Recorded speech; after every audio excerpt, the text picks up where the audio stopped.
Magandang araw sa inyo mga kapunas.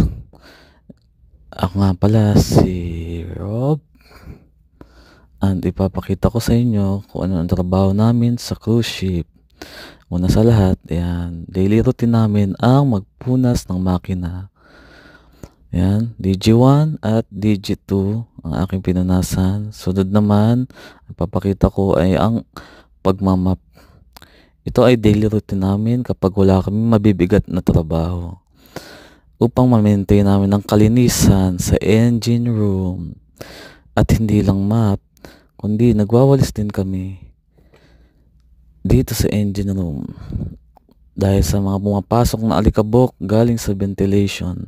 Kitang kita nyo naman mga kapunas ang aking trabaho. Yan lamang po ang basic trabaho namin. Kikita ka na ng 1,000 sa isang araw.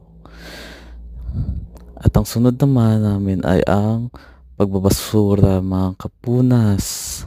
Kitang-kita nyo naman, pagdating ng hapon, mangolekta kami ng basura. At pag turnaround, kukuha kami ng mga chemical upang magamit namin sa biyahe namin na 1 linggo. Ayan. Mag-i-install kami dyan. Kitang-kita nyo naman mga kapunas. Yun lamang po. Salamat po. God bless.